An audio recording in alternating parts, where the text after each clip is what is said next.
Не хочет переезжать в новую квартиру жительница Беркакита Ирунгринского района. Пенсионерка, которая живет вместе с сыном в аварийном доме, всех соседей давно переселили, считает обмен неравноценным. В ситуации разбиралась Галина Якимчак. В этом доме по улице Мусы Джалиля в поселке Беркакит уже 6-й месяц пустует квартира, предназначенная Букаткиной Зинаиде Андреевне по программе переселения. К сожалению, гражданка до сих пор отказывается занимать предназначенное ей жилье.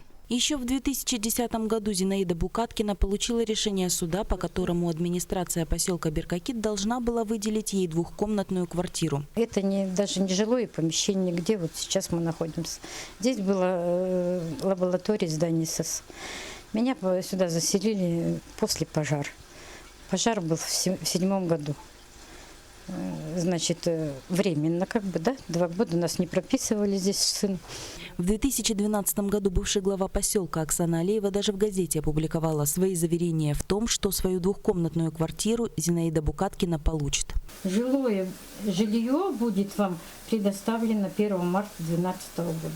На дворе 2016 год, а Зинаида Андреевна все еще встречает гостей на пороге аварийного дома. Всех соседей уже расселили. Одна она с сыном осталась жить в злополучной деревяшке, которая вот-вот рассыпется. По республиканской программе переселения, вступление в которую нынешний глава Беркакита добивался потом и кровью, Зинаиде Андреевне была приобретена квартира, равнозначная тем квадратным метрам, которые на данный момент гражданка занимает. Видя то, что дом аварийный, мы предоставляем Зинаиде Андреевне квартиру в каменном доме.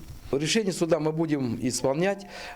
Каким образом? Но будем выходить из ситуации и, конечно, улучшать жилищные условия Зинаиды Андреевны. Выполнение программы переселения в поселке совершенно не касается отдельных решений суда о предоставлении двухкомнатных квартир. И пока выполнить эти предписания возможности у поселковой администрации нет. Однако вопрос Зинаиды Андреевны сейчас встает уже другим углом. Ситуация находится в очень тяжелом состоянии, потому что дом очень аварийный. И я хочу сказать о том, что на днях вот-вот может крыша упасть. И безопасность, конечно, человека для нас это превыше всего. То есть речь идет уже о безопасности жизни Зинаиды Андреевны, которая не желает переезжать в каменный жилой дом и уже направила очередное письмо в Генпрокуратуру республики. А между тем задолженность за простаивающие квадратные метры, выделенные ей, копится.